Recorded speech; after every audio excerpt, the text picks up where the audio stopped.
3000포인트를 가기 위해서 반드시 정복해야 될 구간이었거든요. 3000포인트 멀지 않았습니다. 그 근거는 그룹주들 요즘 계속 재료가 나오고 있습니다. 관심 가지실 필요가 있고요.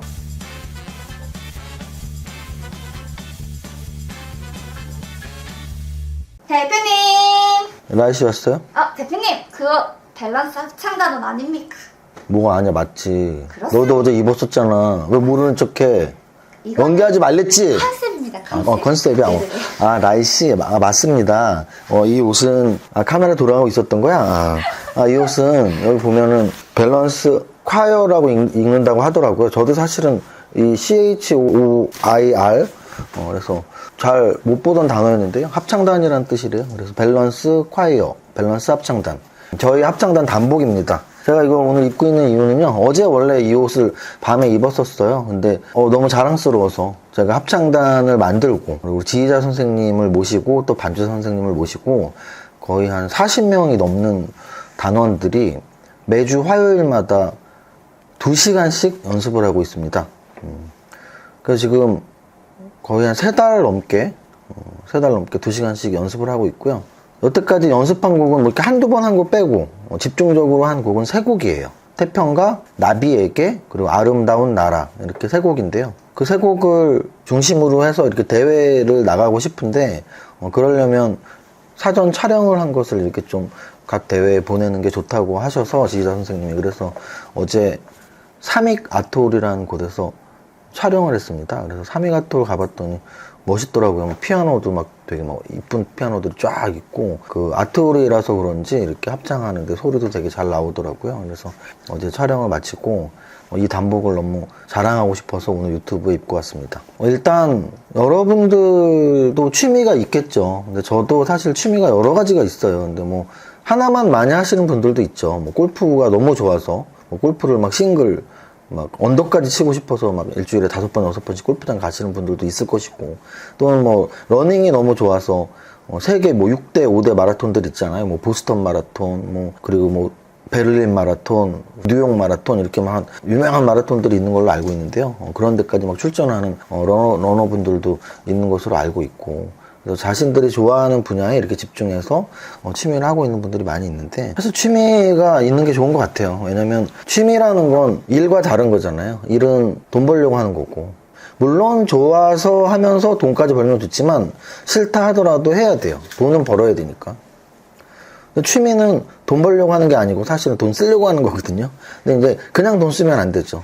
내 자신이 취미를 통해서 뭔가 기쁨을 얻고 재미를 얻고 힐링을 하고 이런 걸 위해서 취미를 하는 거죠. 근데 이제 저 같은 경우는 한 가지만 계속하는 취미 스타일이 아니고 약간 여러 가지를 하는 취미 부자 스타일이라서 1, 2년이면 바뀌어요. 그런데 올해 합창을 목표로 했더니 재밌더라고요.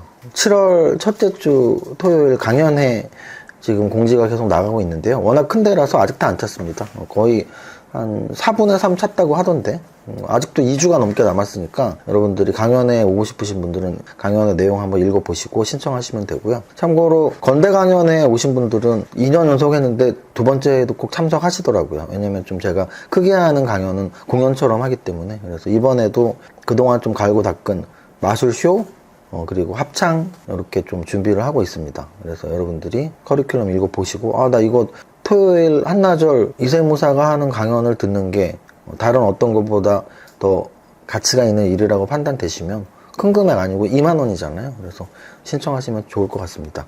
여기까지 말씀드리고, 오늘 탑다운상 지수에 대한 이야기인데요. 제가 거의 한두 달 전부터 말씀드렸던 게 있어요. 지수에 대해서 6월 안에 2800포인트, 그리고 올해 안에 3000포인트 돌파 굉장히 가능한 시나리오적 접근법. 그래서 그 이유 계속 말씀드립니다. 크게 2가지만 우리는 신경 쓰면 된다고. 제가 계속 말씀드리지만 굵직한 것과 잔가지들을 혼동해서는 안 돼요. 그때도 말씀드렸지만 금투세, 아니면 뭐 이런 지정학적 리스크, 우리나라와 북한의 문제, 또는 우크라이나 문제, 또는 이스라엘 문제, 이런 것들은 사실은 이 경제 기조상 굵직한 사건은 아니라고요.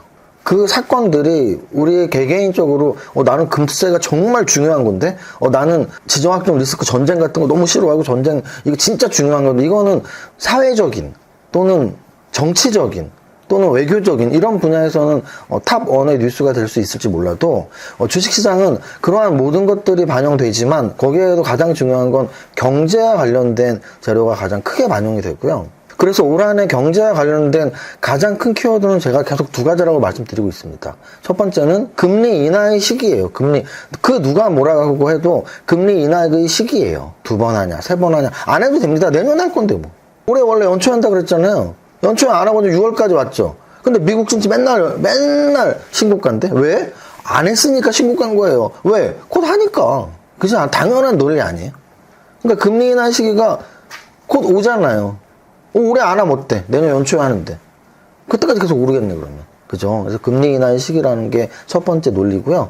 두 번째는 뭐냐면, 그것도 계속 강조드렸어요. 저는 경제학을 가장 재밌게 배웠어요, 대학 때. 경제학에서 배웠던 것들로 저는 주식을 20년, 25년 성공 투자를 하고 있습니다.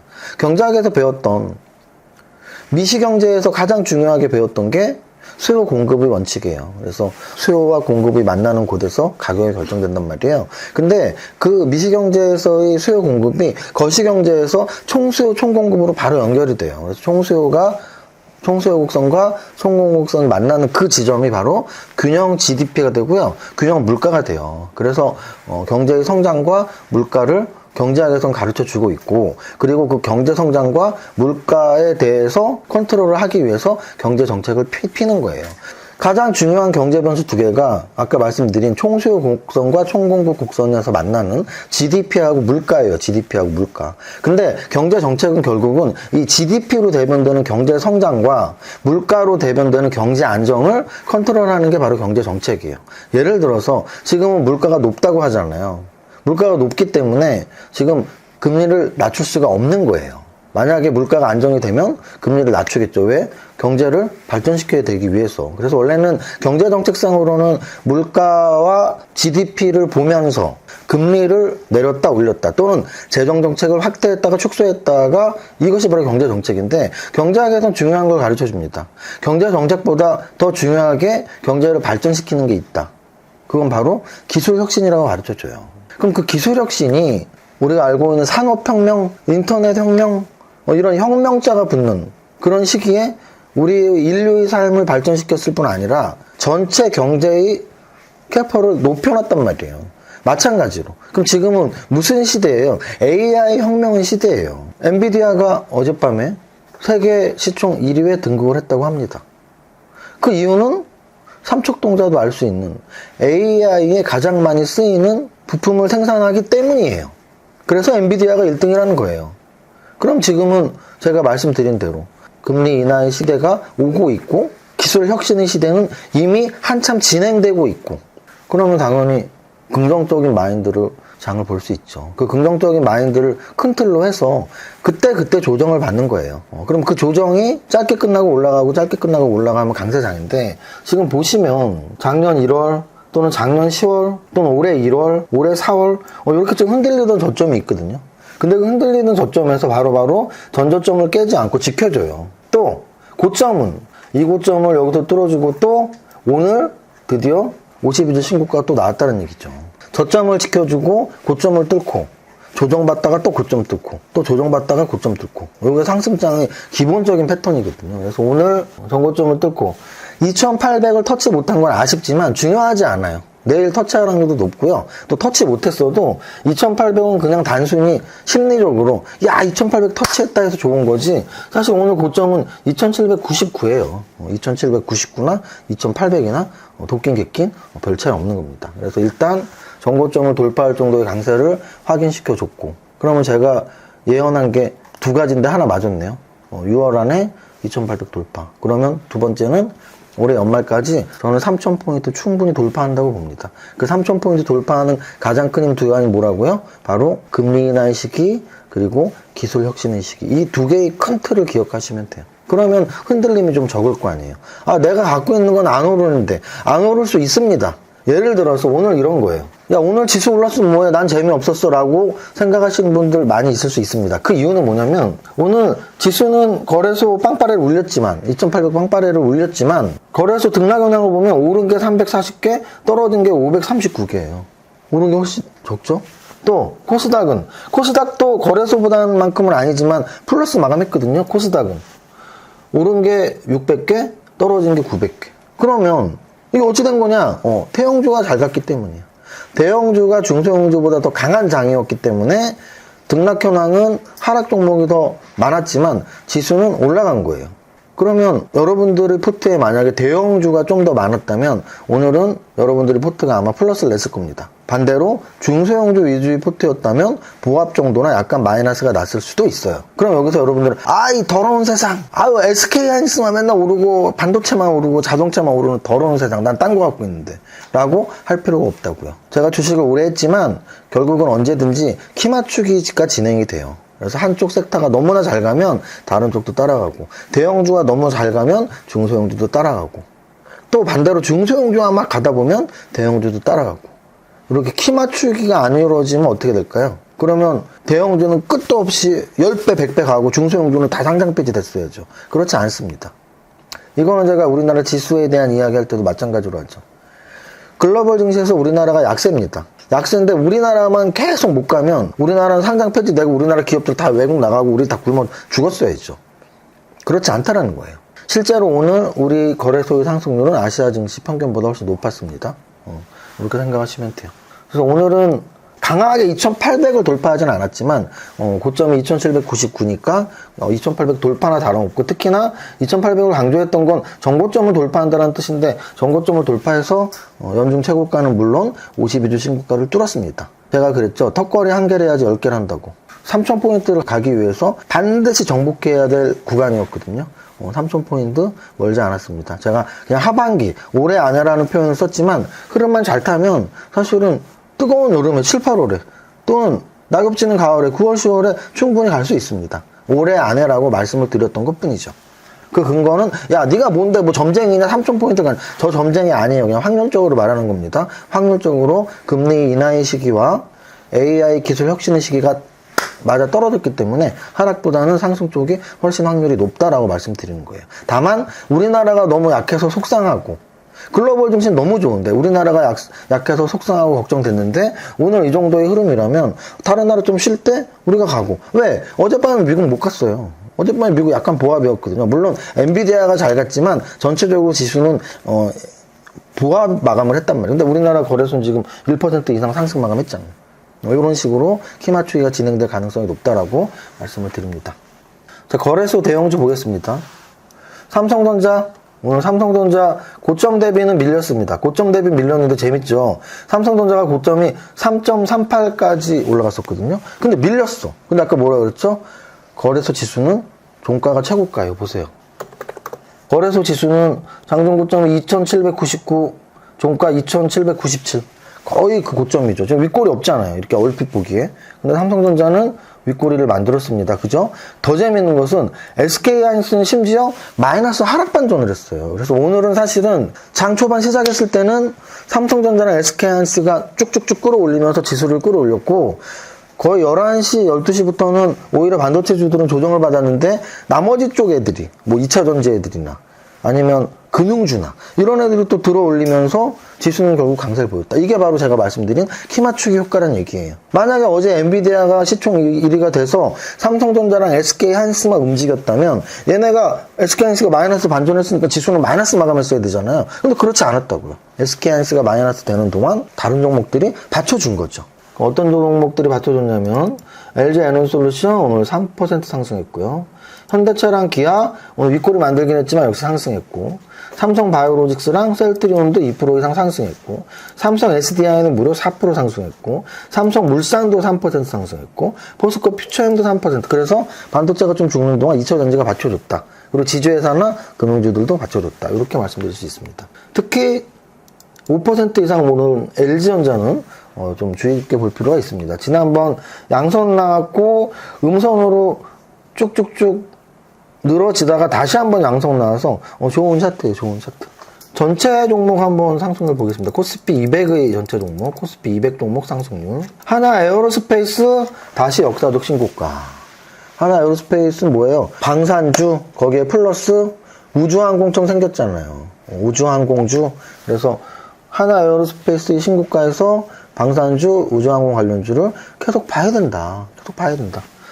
자, 그 다음 두산 에너빌리티는 뭐예요? 원자력 관련주. 그래서 우리가 에너지, 저쪽 미국에서 특히 AI, 지금 엔비디아가 시총 1위가 된 이유는 딱 하나예요. AI. 그러니까 AI 하면 데이터 센터 하면은 전력이 모자라서 전력기기 관련주, 전선 관련주가 움직인 것처럼 전력을 만들어야 되잖아요. 모자르니까. 그래서 원자력, 신재생 에너지 이런 쪽에도 관심을 둬야 된다. LG전자가 너무 멋진 상승이 나왔고요. 현대글로비스, 현대차 그룹주들 요즘 계속 재료가 나오고 있습니다. 그래서 현대차 그룹주들 관심 가지실 필요가 있고요. SK하이닉스의 최대 주주인 SK스퀘어 움직이고 있고, LIG 넥스온도 역시 역사적 신고가. 그래서 지금 사실은 시총 1위가 역사적 신고가 뚫는 애는 하나밖에 없는 거예요. 방산주. 그래서 방산주에 관심을 가져야 된다. 크래프톤 역시 얘도 대장주죠. 어느 쪽 대장주예요? 게임주의 대장주. 게임주의 시총 1위. 크래프톤 같은 경우는 제가 최근에 가장 좋아하는 게임주예요. 왜냐면 시총 1위이면서 차트를 가장 잘 만들었으면서 실적도 좋은, 삼박자가 맞게 떨어지는 게임주입니다. LG전자랑 같이 LG 디스플레이가 올랐고요. 이거는 애플 관련 재료, 아이패드 관련 재료로 디스플레이 관련주들이 움직였다고 보시면 되고, 삼성 SDI 오늘 올랐고요. 그리고 하나오션, HD 현대중공업 이런 조선주들 올랐고요. 그래서 오늘 사실은 뭐 금융주, 조선주, 자동차주 다 올랐다. 지수가 1% 오르고 2800 터치하는 빵빠레가 오늘 터졌다. 그러면 내일은 어떻게 될까? 모르죠. 모릅니다. 모르지만 오늘 종가랑 비슷한 수준으로 그냥 조정을 받는 하루일 수 있습니다. 왜? 오늘 밤 미증시가 휴장이거든요. 휴장이라는 얘기는 우리나라 시초가의 장중에 가장 영향을 많이 미치는 게 미증시란 말이에요. 미증시가 가장 영향을 많이 미쳐야 되는데 미증시가 열리지도 않고, 그러면은 오늘 그냥 이 분위기 그 정도로 끝나는 게 확률이 가장 높은 거죠. 변동성이 별로 없게. 그래서 아마도 오늘 이 상승 세력들이 위로 쫙쫙 마음대로 쏠 수 있었던 게 오늘 밤에 미증시 영향을 안 받기 때문이었을 겁니다. 하지만 내일은 자기들 마음대로 또 막 쏴 붙이진 못하겠죠. 왜? 오늘 밤에 안 열리지만 내일 밤에 열리니까. 그래서 아마도 내일은 좀 이렇게 오늘 오른 거에 대한 이렇게 조정 쉬어가는 그 정도의 분위기가 아닐까 예상을 해보고요. 중요하지 않습니다. 대세는 상승 쪽이라고 생각을 해요. 그리고 포스코피체, LG에너지솔루션 다 2차전지, N소프트 게임주 이런 정도로 코스피 200 종목 보겠습니다. 자, 다음 거래대금 상위 종목 보겠습니다. 삼성전자가 거래가 가장 많이 됐어요. 2조 가깝게 됐습니다. 2조. 그 다음에 SK하이닉스 음선에 거래가 많이 됐네요. 그러면 거래가 얼마나 많이 된다 보면 그렇게 많이 된 게 아니죠. 그죠? 이 차트를 갖고 음선의 대량 거래 아닌가요? 라고 의심할 필요는 없습니다. 그런 차트는 아니죠. 삼천당제약 오늘 이틀 연속 상승하면서 역사적 신고가 뽑아냈습니다. CS테크놀로지 오늘 상장 첫날이었고요.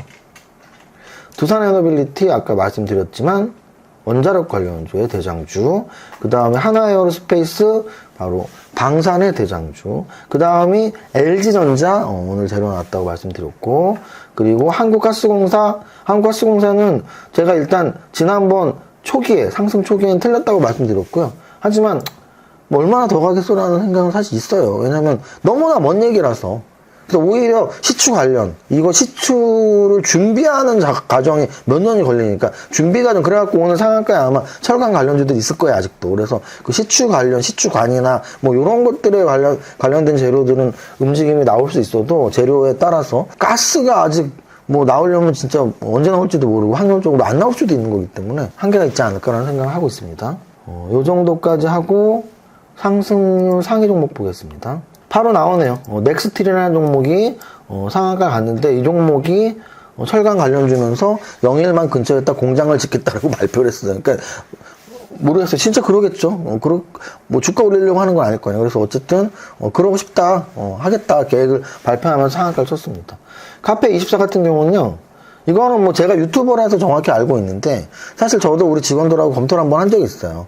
저희 영상을 보면서 저희 굿즈 같은 거 있잖아요. 부자 컵이나 이런 부자 박스에 들어가 있던 부자 우산, 부자 컵 이런 것들을 만들어서 판매를 할까? 왜냐면 판매하는 시스템을 잘 만들어 놨다. 유튜브에서 제가 영상을 올리면서 뭔가를 판매하기에 좋은 스토어들을 되게 시스템을 잘 만들어 놨다. 근데 그게 바로 카페24가 협업하는 일이에요. 그래서 그 기사를 보고서 카페24를 좀 관심을 계속 갖고 있는데, 좀 등락이 부침이 있어요. 급등했다가 쭉 떨어졌다가 다시 한번 또 올라가는 모습 보이고 있습니다. KCS 같은 경우는 시총은 크지 않은데요. 오늘 좀 시장에서 큰 재료가 하나 있었는데, SK텔레콤이 우리나라 국내 중소형주들하고 양자 기술을 갖고 있는 중소형 회사들하고 이렇게 컨소시엄을 맺은 게 있어요. 그래서 거기에서 첫 번째 상용화 칩, 양자 칩을 만들었는데 그게 KCS하고 함께 했다라는 기사와 함께. 근데 그 정도 되면 원래 상한가 가는데, 시총이 너무 작아서 오히려 오늘 못 움직였나? 오늘은 시총 큰 애들이 워낙 잘 갔기 때문에. 제약주, 아까 삼천당 제약 말씀드렸지만, 옵트스 제약이 19% 올랐고요. PPI, 이런 것도 굉장히 중소형주고 아마 양자 관련주일 거예요. 삼천당 제약 말씀드렸고, 자람 테크놀로지가, 오늘 반도체 관련주들 오른 것들 중에서 좀 의미 있는 5천억짜리 상승이 나왔고, 자람 테크놀로지는 제가 2월인가 3월 달에 아마 월간 강연회 하고서 거의 두세 배가 올랐던 종목으로 기억하고 있습니다. JNTC가 1조 6천억짜리가 3일 연속 상승하면서 12%가 또 올랐습니다. 넥스트 칩은 자율주행 관련주에서 좀 이미지 강한 종목이고요. 에코핸드림 6천억짜리 올랐고, 솔브레인 홀딩스가 1조 6천억짜리 오늘 8% 올랐습니다. 그래서 오늘 전체적으로 보면 어쨌든 미국에서 엔비디아가 압도를 했다. 시장 전체를 압도를 했고, 그래서 지수보다 훨씬 강한 상승률을 계속 보이는 게 엔비디아. 그래서 우리나라는 반도체 관련주들이 장시장하면서 쭉 지수를 올려줬는데 막상 뚜껑 까보고 마지막까지 보니까 SK하이닉스 하락 전환했어. 근데도 전체 지수는 2800 코앞까지 갔단 말이에요. 그 이유는 SK하이닉스랑 삼성전자가 윗꼬리 만들고 우선 만들었지만 다른 종목들에서 특히 어떤 업종군들 2차 전지애들이 좀 받쳐줬고, 금융주가 받쳐줬고, 지주사들이 받쳐줬고, 또 각각의 대장주들, 방산의 대장주인 하나에어로스페이스, 게임주의 대장주인 크래프톤, 원자력의 대장주인 두산에너빌리티, 이런 의미 있는 애들이 오늘 좀 잘 갔다. 이렇게 말씀을 드리면 오늘 마무리 잘 된 것 같습니다. 하나 빠뜨렸네요. 마감하기 전에, 끝내기 전에. 트럭으로 2억 만들기 이벤트를 1,000만원씩 상품을 드리기로 하고 있어요. 그래서 지금 1억 1,000만 원 되고서 이벤트 지금 진행했던 거 우리가 80분이 당첨자더라고요. 그래서 총 200만 원 이벤트였기 때문에 200만 원 나누기 80을 하면 25,000원입니다. 그래서 그 80분한테는 25,000원에 상당하는 상품권 선물을 드릴 거니까 확인을 해보세요. 어디서 확인할 수 있냐면 유튜브 커뮤니티에서 확인할 수 있고요. 그리고 카페에 오늘 올렸습니다. 카페, 밸런스드 아카데미 카페에서도 확인할 수 있습니다. 80명에 해당되는 분은 스스로 알겠죠. 이렇게 지원을 잘했으면. 그래서 25,000원씩 상품이 나갈 거고요.